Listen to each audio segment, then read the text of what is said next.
Assalamualaikum warahmatullahi wabarakatuh, sahabat Sejuta Kisah.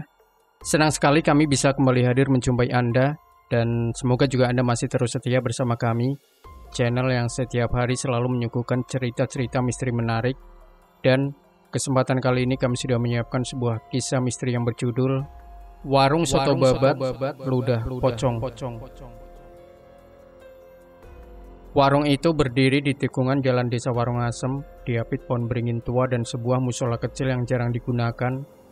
Bangunannya sederhana, dinding kayu lapuk, meja panjang dari semen, dan panci besar yang selalu mengepul di atas tungku arang.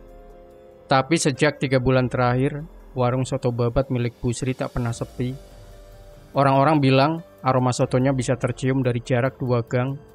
Babatnya empuk, kuahnya kental, dan sambalnya seperti membakar lidah, tapi bikin ketagihan. Bahkan mereka yang awalnya cuma lewat, entah kenapa selalu berhenti dan duduk, meski hanya untuk menyeruput kuah. Bu Sri jarang bicara, ia hanya tersenyum tipis, matanya sayu, dan tangannya cekatan menyendokkan soto ke mangkok. Tapi ada satu kebiasaan aneh yang mulai diperhatikan pelanggan tetap. Setiap kali ia menyendok kuah, ia akan menunduk sejenak ke panci, seolah berbisik atau meludah. Tak ada yang berani bertanya. Suatu malam, seorang pemuda bernama Darto, tukang ojek online yang baru pindah dari kota, datang untuk makan. Ia memesan soto babat, duduk di pojok, dan mulai makan dengan lahap. Tapi saat sendokan ketiga, ia berhenti. Matanya membelalak, ia melihat sesuatu mengambang di kuah, bening, kental seperti lendir atau ludah. Darto berdiri hendak protes, tapi Bu Sri sudah berdiri di belakangnya, tanpa suara, tanpa bayangan. "Kalau sudah lihat, jangan berhenti makan," bisiknya. Darto duduk kembali, tangannya gemetar, tapi sendoknya bergerak lagi perlahan, seperti bukan atas kehendaknya sendiri. Di luar warung angin berhenti, beringin tua bergoyang pelan, dan dari arah musola terdengar suara kain dikibaskan, seperti pocong yang baru bangun. Namanya Pak Karyo, sopir truk tua yang biasa melintasi jalur Pantura, berhenti di Warung Asem karena ban belakang truknya meletus. Ia tak pernah tahu soal warung soto babat Bu Sri, tapi hari itu entah kenapa, langkahnya seperti ditarik ke warung itu. Ia duduk memesan seporsi dan makan tanpa bicara. Sendokan pertama membuatnya terdiam. Kuahnya hangat, tapi ada rasa dingin yang menjalar dari tenggorokan ke perut. Babatnya kenyal, tapi seperti ada sesuatu yang bergerak di dalamnya. Ia mengangkat mangkok, menatap kuahnya, dan melihat bayangan wajahnya sendiri, tapi dengan mata putih dan mulut ternganga. Pak Karyo muntah di lantai, bukan makanan, tapi darah bercampur lendir putih. Pelanggan lain terdiam, Bu Sri hanya menyodorkan tisu dan berkata pelan, "Kalau tubuh menolak, itu tandanya belum siap." Pak Karyo pulang malam itu dengan tubuh menggigil, tapi keesokan harinya ia kembali. Dan hari berikutnya dan berikutnya, setiap kali makan ia muntah, tapi ia tetap datang, bahkan mulai membawa teman-teman sopir lain. Warung soto babat makin ramai. Di rumahnya, Pak Karyo mulai bicara sendiri. Ia mengaku melihat pocong duduk di kursi belakang truknya, meludah ke dashboard. Ia mulai tidur di lantai, membungkus tubuhnya dengan kain putih, dan setiap malam ia mengigau, "Aku kenyang," tapi dia belum puas. Istrinya melaporkan ke dukun kampung, tapi dukun itu menolak datang. Katanya, kalau sudah melibatkan ludah pocong, bukan manusia lagi yang bisa menolong. Namanya Rara, usianya 7 tahun. Ia datang bersama ibunya, seorang penjual jamu keliling yang baru pindah ke Warung Asem. Hari itu panas, dan ibunya mengajak Rara makan siang di warung soto babat yang katanya lagi viral. Rara duduk di kursi plastik biru, mengayun-ayunkan kakinya sambil menatap panci besar di dapur. Ia melihat Bu Sri berdiri di depan panci, menunduk, lalu meludah pelan ke dalamnya, tapi tak ada yang bereaksi. Ibunya sibuk dengan ponsel, pelanggan lain asik makan, hanya Rara yang melihat. Saat mangkok sotonya tiba, Rara menatap kuahnya. Ada gelembung kecil yang tak pecah mengambang di permukaan. Ia menyentuhnya dengan sendok, dan gelembung itu pecah mengeluarkan aroma anyir yang tak terdefinisikan. Bukan bau daging, bukan bau rempah, tapi seperti bau kain basah yang dikubur. Rara tak mau makan, tapi ibunya memaksa. Sedikit aja nak, mahal ini. Sendokan pertama membuat lidahnya kebas. Ia merasa seperti ada sesuatu yang menjalar dari mulut ke telinga, lalu ke belakang kepala. Ia menoleh ke arah dapur dan melihat pocong berdiri di balik jendela, menatapnya. Mulutnya terbuka, dan dari dalamnya keluar ludah putih yang menetes ke lantai. Rara menjerit, tapi suaranya tak keluar. Ia hanya menggigil dan matanya membelalak. Bu Sri datang menatap Rara lalu berkata pelan, "Kalau anak kecil bisa melihat, berarti dia bersih. Tapi bersih itu bisa dikorbankan." Ibunya tertawa gugup mengira itu candaan. Tapi malam itu Rara demam tinggi. Ia bicara dalam tidur, menyebut nama-nama yang tak dikenal. Ia menggambar pocong dengan lidah panjang dan menulis kata mangkok berdarah berulang-ulang di dinding kamarnya. Malam itu hujan turun pelan, warung sudah tutup, tapi dapur masih hangat oleh bara arang yang belum padam. Bu Sri duduk di bangku kecil, menatap panci besar yang kosong. Ia merasa ada yang mengintip dari dalam panci, bukan bayangan, tapi mata. Mata putih tanpa kelopak yang berkedip pelan. Ia memejamkan mata, mencoba mengusir rasa tak nyaman. Tapi saat membuka kembali, dapur sudah berubah. Lantainya basah oleh ludah putih, dan di sudut ruangan berdiri sesosok pocong, tubuhnya kaku. Kain kafannya kotor, dan dari mulutnya menetes ludah yang mengalir ke arah panci. Bu Sri tak bisa bergerak. Pocong itu melangkah pelan, lalu berhenti di depan panci. Ia menunduk, meludah ke dalamnya lalu berbisik, "Tambah satu mangkok, tambah satu jiwa."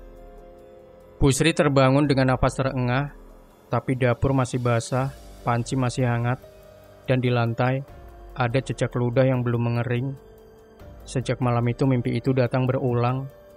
Kadang pocongnya berbeda, ada yang matanya merah, ada yang lidahnya menjulur panjang, ada yang membawa mangkok dari tanah liat bertuliskan aksara Jawa kuno, tapi semuanya meludah dan semuanya menuntut. Bu Sri mulai bicara sendiri. Ia menulis mantra di dinding dapur, menyimpan kain kafan di bawah tungku, dan mengganti garam dapur dengan abu dari kemenyan. Ia tahu pesugihan ini bukan sekadar perjanjian, ini adalah ikatan. Dan setiap mangkok soto yang ia sajikan harus dibayar dengan sesuatu. Kadang dengan rasa lapar, kadang dengan mimpi buruk, kadang dengan nyawa. 3 tahun sebelum warung soto babat ramai, Bu Sri berjalan sendirian ke dalam alas Gumelar, hutan tua yang dipercaya sebagai tempat bersemayamnya roh-roh gentayangan. Ia membawa sesajen, kain kafan bekas, telur ayam hitam, dan mangkok tanah liat bertuliskan aksara Jawa kuno yang ia dapat dari seorang dukun di lereng Gunung Muria. Langit mendung, tapi tak hujan. Di tengah hutan, ia menemukan pohon beringin yang tumbuh melingkar seperti gerbang. Di bawahnya, ada batu datar yang basah oleh embun. Meski tanah sekitarnya kering, di sanalah ia duduk, menyalakan kemenyan, dan membaca mantra yang ditulis di daun lontar. Sira kang ora katon, sira kang ora ambekan, kawula nyuwun rejeki, kawula nyawisaken mangkok jiwa. Angin berhenti, daun tak bergerak, dan dari balik kabut muncul sosok pocong. Tubuhnya tinggi, kain kafannya robek di bagian dada, dan dari mulutnya menetes ludah putih yang jatuh ke mangkok tanah liat. Bu Sri gemetar, tapi tak mundur. Pocong itu tak bicara, hanya meludah 3 kali ke mangkok, lalu menghilang. Di udara terdengar bisikan, "Satu mangkok, satu ludah, satu jiwa. Jiwa pertama darahmu sendiri." Bu Sri pulang malam itu dengan mangkok berisi ludah pocong. Ia menyimpannya di bawah tungku dapur. Dan sejak hari itu, ia mulai memasak soto dengan kuah yang tak pernah basi, babat yang tak pernah keras, dan aroma yang membuat orang lupa waktu. Tapi ia juga mulai kehilangan sesuatu, mimpi, rasa lapar, dan suara anaknya yang dulu selalu memanggil dari kamar belakang. Aroma soto babat Bu Sri mulai menyebar, bukan hanya lewat angin, tapi lewat mimpi. Orang-orang dari desa tetangga mulai bermimpi tentang mangkok soto yang mengepul dengan kuah berwarna keemasan dan bayangan pocong yang berdiri di belakangnya. Mereka bangun dengan lidah pahit, perut kosong, dan dorongan tak tertahan untuk pergi ke warung asem. Di media sosial warung itu mulai viral, seorang food vlogger merekam kunjungannya, tapi saat mengedit video, ia menemukan frame-frame aneh, wajahnya berubah pucat, dan di latar belakang muncul sosok putih yang tak terlihat saat syuting. Ia tak pernah mengunggah video itu, tapi ia tetap datang kembali setiap minggu dan makan soto dengan mata kosong. Aroma soto babat itu bukan sekadar wangi, ia seperti memanggil, seperti bisikan halus yang merayap ke dalam rongga hidung, lalu ke otak, lalu ke hati. Beberapa pelanggan mengaku mencium aroma soto, bahkan saat mereka berada di kantor, di sekolah, bahkan di rumah sakit, dan mereka tak bisa menahan diri. Di dapur, Bu Sri mulai menambahkan sesuatu ke dalam kuah, segenggam tanah dari kuburan bayi, serpihan kuku dari mayat tak dikenal, dan tetesan ludah dari mangkok tanah liat yang kini retak di bagian dasar. Setiap kali ia mengaduk kuah, ia mendengar suara-suara, tambah rasa, tambah jiwa, tambah lapar. Warung itu tak pernah sepi, tapi pelanggan tak pernah kenyang. Mereka makan dan makan dan makan, tapi tubuh mereka tetap kurus, mata mereka cekung, dan mimpi mereka dipenuhi suara pocong yang tertawa pelan. Hari itu langit warung asem mendung tanpa hujan. Warung soto babat Bu Sri seperti biasa ramai, tapi suasananya berbeda. Pelanggan bicara lebih pelan, sendok terdengar lebih nyaring, dan aroma soto terasa lebih pekat, seperti kuah yang menyimpan rahasia.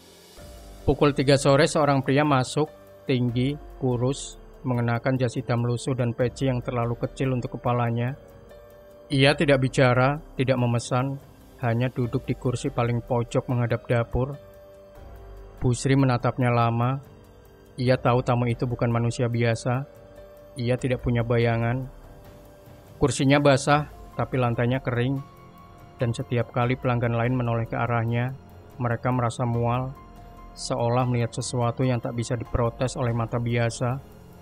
Tanpa bicara, pria itu mengangkat tangan. Bu Sri mengerti. Ia menyendokkan soto ke mangkok tanah liat yang retak, lalu menyajikannya. Pria itu makan, pelan, sendokan demi sendokan tanpa suara. Tapi setiap kali ia menelan, pelanggan lain menggigil. Beberapa mulai menangis tanpa sebab. Seorang ibu pingsan, seorang anak kecil muntah darah. Setelah selesai, pria itu berdiri. Ia menatap Bu Sri, lalu mengeluarkan sesuatu dari saku jasnya, sehelai kain kafan yang masih basah, dan sebuah kunci kecil berkarat. Sudah waktunya membuka pintu kedua, katanya pelan, suaranya seperti gemerisik daun kering. Lalu ia pergi tidak membayar, tidak menoleh, dan saat ia melangkah keluar, bayangan warung memanjang ke arah yang salah, ke utara, bukan ke barat. Malam itu Bu Sri menggali lantai dapur. Di bawahnya ia menemukan pintu besi kecil yang terkunci. Ia tahu pintu itu bukan menuju ruang penyimpanan, tapi menuju tahap berikutnya dari pesugihan. Bukan sekadar ludah, tapi tubuh. Sejak kedatangan tamu tanpa bayangan, sesuatu berubah. Bukan hanya di warung, tapi di tubuh para pelanggan. Mereka mulai mengalami gejala aneh. Lidah terasa tebal, tenggorokan berlendir, dan mimpi-mimpi yang dipenuhi suara meludah. Pak Karyo, sopir truk yang dulu muntah darah, kini tak bisa bicara. Lidahnya membengkak, dan setiap kali ia mencoba berbicara, hanya ludah putih yang keluar. Ia dirawat di rumah, tapi tubuhnya terus mengeluarkan cairan bening dari mulut, telinga, bahkan matanya. Di sekolah, Rara menggambar pocong meludah di papan tulis. Gurunya pingsan setelah melihat gambar itu. Di rumah ibunya mulai batuk ludah setiap kali memasak. Bahkan air sumur mulai berbau amis, seperti kuah soto basi. Bu Sri tahu ini bukan kebetulan. Ludah pocong bukan sekadar bahan pesugihan. Ia menular, menyebar lewat aroma, lewat mimpi, lewat mangkok, bahkan lewat kata-kata. Beberapa pelanggan mulai bicara dalam tidur. Mereka mengucapkan mantra yang sama. Satu mangkok, satu ludah, satu ludah, satu jiwa. Di Di desa, anak-anak mulai bermain dengan mangkok kosong, berpura-pura meludah ke dalamnya. Mereka tertawa, tapi mata mereka kosong. Seorang ibu melaporkan bahwa bayinya menangis setiap kali mendengar kata soto. Bu Sri mencoba menutup warung selama 3 hari, tapi setiap malam ia mendengar suara panci berdenting, sendok beradu, dan suara pocong meludah dari dalam dapur. Ia tahu warung itu bukan miliknya lagi. Ia hanya penjaga, dan ludah itu sudah menjadi bagian dari desa. Namanya Jatmiko, usianya 12 tahun. Ia tinggal di desa sebelah, dikenal pendiam dan sering bicara sendiri. Ibunya bilang sejak kecil Jatmiko bisa melihat yang tak terlihat. Ia tahu kapan ada kematian, tahu siapa yang menyimpan rahasia, dan tahu aroma mana yang berasal dari dunia lain. Suatu sore Jatmiko berjalan ke warung asem tanpa alasan. Ia berhenti di depan warung Bu Sri, menatap panci besar yang mengepul. Ia tidak masuk, hanya berdiri, lalu berkata pelan, ludahnya sudah keluar dari mangkok, sekarang masuk ke tubuh. Bu Sri keluar menatap anak itu, matanya menyipit. Kamu bukan pelanggan, katanya. Jatmiko tersenyum. Saya bukan manusia penuh. Separuh saya sudah diambil waktu saya lahir. Ia masuk ke warung, duduk di kursi paling dekat dapur. Pelanggan lain merasa gelisah. Beberapa mulai batuk, yang lain menggigil. Tapi Jatmiko tetap tenang. Ia memesan soto, tapi tidak menyentuhnya. Ia hanya menatap kuahnya lalu berkata, ada 3 ludah di sini. 1 dari pocong yang mati gantung, 1 dari bayi yang dikubur hidup, 1 dari kamu sendiri. Bu Sri gemetar. Ia tahu anak ini bukan biasa. Ia tahu jika Jatmiko bicara, maka kutukan sudah mulai retak. Jatmiko mengeluarkan sesuatu dari kantong bajunya. Sebutir batu hitam kecil dengan ukiran aksara Jawa yang menyala samar. Ia meletakkannya di atas meja, dan kuah soto mulai bergelembung. Dari dalam mangkok muncul suara meludah, nyata, basah dan berulang. Pelanggan mulai berteriak, beberapa pingsan. Seorang pria mulai muntah darah dan ludah putih. Tapi Jatmiko tetap tenang. Warung ini bukan tempat makan, ini altar. Dan kamu, Bu Sri, bukan lagi manusia penuh. Ia berdiri meninggalkan warung, tapi batu hitam itu tetap di meja. Dan sejak hari itu, setiap mangkok soto yang disajikan akan bergetar pelan, seolah menolak isinya. Malam Jumat Kliwon, langit warung asem gelap pekat tanpa bintang. Di dapur warung, Bu Sri menyiapkan ritual baru. Ia tahu, sejak batu hitam Jatmiko diletakkan di meja, kuah sotonya mulai berubah. Aroma tak lagi menggoda, pelanggan mulai berkurang, dan panci besar itu mulai berkarat. Ia membuka pintu besi kecil yang ditemukan di bawah lantai dapur. Di baliknya, lorong sempit menuju ruang bawah tanah yang tak tercatat dalam denah rumah. Dindingnya lembab, dipenuhi ukiran aksara Jawa yang bergerak pelan seperti bernapas. Di tengah ruangan ada altar kecil dari batu. Di atasnya, mangkok tanah liat terletak, dan sehelai kain kafan yang kini berlumur darah segar.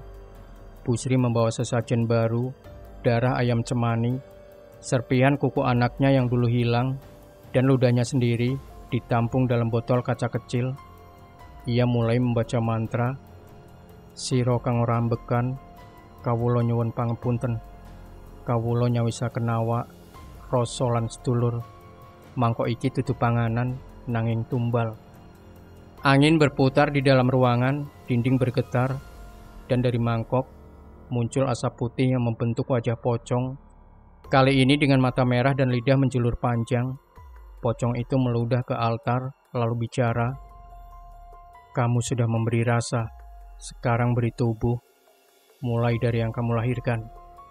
Bu Sri menangis, tapi ia tahu ini harga yang harus dibayar.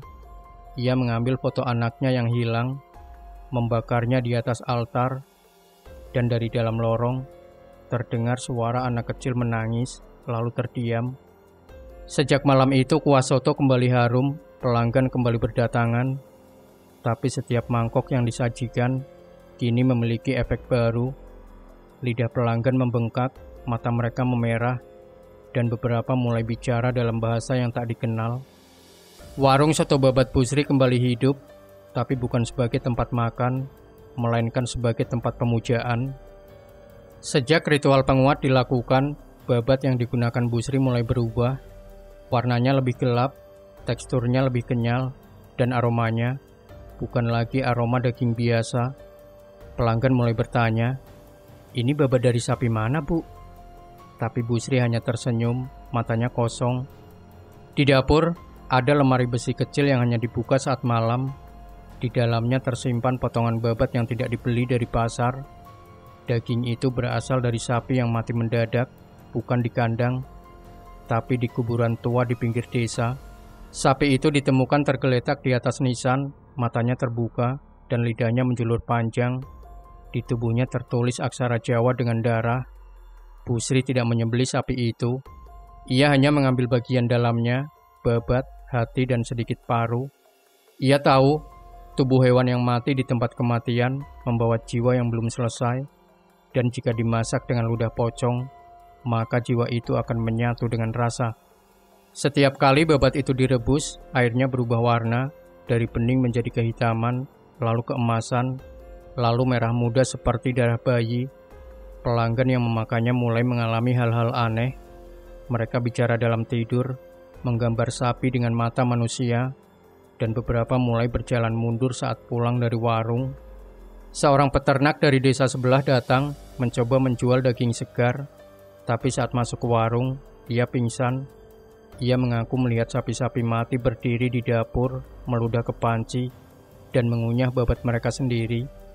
Busri tahu, babat itu bukan sekadar bahan, ia adalah medium, dan setiap potongan yang disajikan membawa kutukan yang tak bisa dicerna oleh tubuh biasa. Namanya Ustadz Mahfud. Ia datang bukan sebagai pelanggan, tapi sebagai penyeimbang. Ia mendengar kabar tentang warung soto babat yang membuat orang ketagihan, mimpi buruk, dan muntah ludah putih. Ia tak percaya sepenuhnya, tapi malam itu ia datang dengan niat menghentikan. Busri menyambutnya dengan senyum yang tak sampai ke mata. "Mau makan, Pak Ustadz?" tanyanya. Ustadz Mahfud duduk, ia memesan satu mangkok, tapi tidak menyentuhnya. Ia hanya membaca doa pelan, dan dari dalam mangkok, kuah mulai bergetar. Aroma soto berubah, dari harum menjadi amis, dari menggoda menjadi menusuk. Pelanggan lain mulai gelisah, beberapa keluar.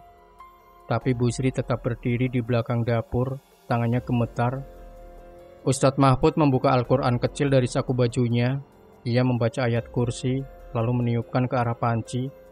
Panci itu mendidih, bukan oleh api, tapi oleh suara. Dari dalamnya terdengar tawa pocong, panjang, serak, dan penuh ejekan. "Ayatmu tak bisa menyentuh ludahku," suara itu berkata. Ustadz Mahfud berdiri, lalu menaburkan garam ke lantai warung, tapi garam itu meleleh, berubah menjadi darah. Ia tahu ini bukan tempat biasa, ini bukan warung, ini adalah perut dari sesuatu yang lebih besar. Ia menatap Busri. "Kamu bisa berhenti, tapi kamu bisa kehilangan semuanya." Busri menangis, tapi ia tahu warung ini bukan miliknya lagi. Ia hanya penjaga, dan penjaga tidak bisa mundur. Ustadz Mahfud meninggalkan warung, tapi sebelum pergi ia menulis satu kalimat di dinding luar. "Mangkok yang kau makan adalah tubuh yang kau pinjam." Sejak hari itu pelanggan mulai berkurang, tapi mereka yang masih datang bukan lagi manusia penuh. Mereka makan dengan mata kosong, dan setiap sendokan soto, mereka meludah ke lantai, seolah tubuh mereka mulai belajar menjadi pocong. Malam itu langit warung asem merah gelap, tidak ada bintang, tidak ada suara jangkrik, hanya warung soto babat yang masih menyala, meski tak ada pelanggan. Busri berdiri di dapur, menatap panci besar yang mendidih, tapi bukan kuah yang bergolak, melainkan darah, merah pekat, berbuih, dan mengeluarkan aroma besi yang menusuk. Di permukaan mengambang potongan babat yang bergerak sendiri, seperti jantung yang masih berdetak. Dinding dapur mulai basah, bukan oleh uap, tapi oleh ludah putih yang menetes dari langit-langit. Dari balik tungku muncul suara langkah pelan, berat, dan berirama seperti detak jantung yang dipaksa berhenti. Pocong muncul, kali ini nyata. Tubuhnya tinggi, kain kafannya robek di bagian dada. Kain kafannya robek di bagian dada dan kaki, mulutnya terbuka lebar, dan dari dalamnya keluar suara sendok beradu mangkok. Ia melangkah ke arah panci, lalu meludah ke dalamnya 3 kali. Setiap ludah membuat darah dalam panci meledak kecil, memercik ke dinding, ke lantai, ke tubuh Busri. Busri tidak mundur, ia membuka laci dapur, mengambil mangkok tanah liat retak, dan menyendokkan darah itu ke dalamnya. Ia tahu, ini bukan lagi soto, ini adalah persembahan. Pocong menatapnya lalu bicara, "Mangkok terakhir, jiwa terakhir, kamu atau anakmu?" Busri gemetar, ia menatap foto anaknya yang tergantung di dinding, lalu menatap mangkok, tangannya bergetar. Tapi sebelum ia bisa memilih, pintu warung terbuka sendiri, angin masuk, membawa suara tangisan anak kecil dan tawa pocong yang bergema.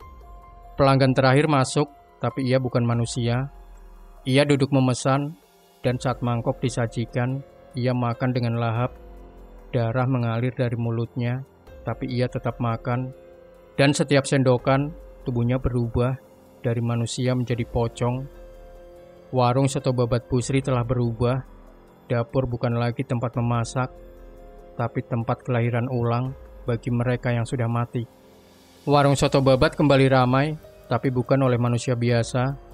Pelanggan datang dengan mata kosong, tubuh dingin, dan langkah yang tak meninggalkan jejak. Mereka makan pelan, meludah ke lantai, lalu menghilang tanpa suara. Busri tahu ini bukan lagi bisnis, ini adalah altar, dan altar menuntut tumbal terakhir. Di dapur, panci besar mendidih dengan darah. Mangkok tanah liat terletak sepenuhnya, tapi tetap digunakan. Ludah pocong kini muncul, bahkan sebelum kuah dituangkan, seolah warung itu sudah menjadi mulut dan sesuatu yang lebih besar. Suatu malam suara anak kecil terdengar dari lorong bawah tanah. Tangisnya pelan, seperti memanggil. Busri turun membawa mangkok kosong. Di ujung lorong, ia melihat bayangan anaknya, Rini yang dulu hilang tanpa jejak. Tubuhnya kecil, matanya kosong, dan dari mulutnya menetes ludah putih. "Ibu, lapar." Busri menangis. Ia tahu Rini bukan lagi anaknya. Ia adalah bagian dari perjanjian, tapi ia masih bisa memilih menyajikan mangkok terakhir atau menghancurkan semuanya. Ia kembali ke dapur, menyalakan api, mengaduk kuah, tapi kali ini ia tidak menyendokkan ke mangkok. Ia menuangkan seluruh isi panci ke lantai, lalu membakar kain kafan, batu mantra, dan mangkok tanah liat. Warung bergetar, dinding retak.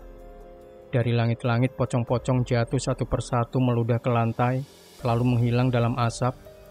Pelanggan berteriak, tubuh mereka meleleh, berubah menjadi lumpur dan darah. Rini berdiri di ambang pintu dapur, matanya kembali bersinar, tapi tubuhnya mulai memudar. "Terima kasih, Bu." Lalu ia lenyap bersama warung, bersama aroma, bersama kutukan. Warung soto babat Busri telah lenyap, bukan terbakar, bukan dirubuhkan, tapi menghilang seperti kabut yang tak meninggalkan embun. Di tikungan jalan Warung Asem, hanya tersisa tanah basah dan bau samar ludah yang tak bisa dijelaskan. Penduduk desa tak lagi bicara tentang warung itu. Mereka menyebutnya tempat yang pernah ada, lalu melanjutkan hidup seolah tak pernah makan di sana. Tapi beberapa anak kecil masih menggambar mangkok retak dan pocong meludah di buku tulis mereka. Busri tak ditemukan. Beberapa bilang ia pergi ke gunung, beberapa bilang ia menyatu dengan panci. Tapi Jatmiko, anak indigo, pernah berkata, Busri sudah menjadi rasa, tapi bukan rasa yang bisa dinikmati, melainkan rasa yang mengingatkan. Di malam-malam tertentu, angin membawa aroma soto babat yang tak bisa dijelaskan. Orang-orang mencium, lalu menangis, bukan karena lapar, tapi karena kehilangan sesuatu yang tak pernah mereka miliki sepenuhnya. Di musola tua dekat tikungan, seorang ustadz pernah menemukan mangkok tanah liat yang utuh. Di dalamnya bukan kuah, tapi ludah putih yang membeku, membentuk aksara. Rasa terakhir adalah rasa yang tak bisa ditelan. Dan sejak hari itu tak ada lagi warung soto babat di Warung Asem, tapi rasa itu tetap tinggal di tanah, di mimpi, di tubuh mereka yang pernah makan, dan di jiwa mereka yang tak pernah benar-benar pulih. Demikian sahabat sejuta kisah, jangan lupa tinggalkan komentar Anda, like, share video ini, subscribe channel Sejuta Kisah, dan kembali nantikan cerita-cerita misteri terbaru dari kami. Wassalamualaikum warahmatullahi wabarakatuh.